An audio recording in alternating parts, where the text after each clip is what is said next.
You got the score of a century here. This is a Lifan, I think it's a Monco Falcon or Fallon. Let's see. It's a Talon. It's liquid cooled. It's a 4-cycle. I think it's 260 cc's and it's 4-wheel drive. I picked this thing up for $145.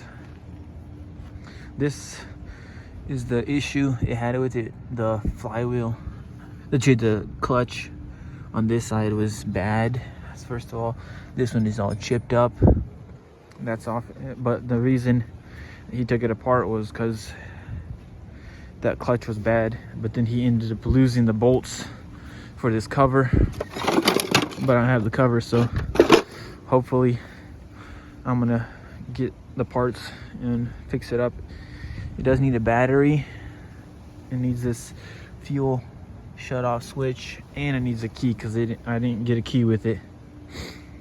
And once I get the key for it, I'm gonna put it like a jump box or just run some cables to there and see if everything turns over.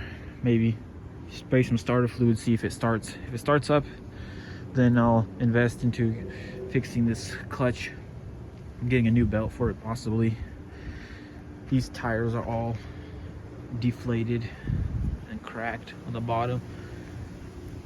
It's rusted racks. The ball area is rusted also, but for a 260cc 4-wheel drive ATV for 145 bucks, that's not bad for now.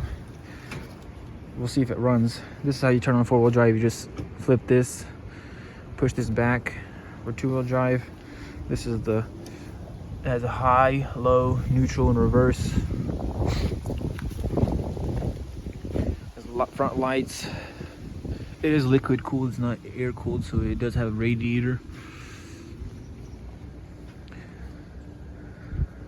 Solid rear axle.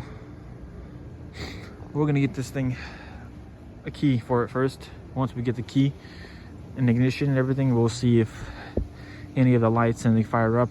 Possibly see if I could just get a used battery from one of my ATVs and put it on here and see if that would give it enough juice to maybe turn it over to where I could spray some starter fluid in there and start it up. And then once that's all done, get the carb cleaned, make sure it runs and it consistently stays running, and then I'll worry about the clutch and belt assembly and tires. They're the least of my worries right now. But all in all, hopefully, even if I do need to replace the clutch, it's about $90. Then the key is about $25. The fuel shut-off switch, I can't find parts for this thing other than the clutch, but I can't find the fuel shut-off switch, so I ended up buying a Polaris one. We'll see if that one works. But other than that, this is the new unit. If I fix it and it turns out less than $500, I might just keep it. But everything's for sale for the right price, so we'll see once we get it running and everything, and I'll keep you guys updated.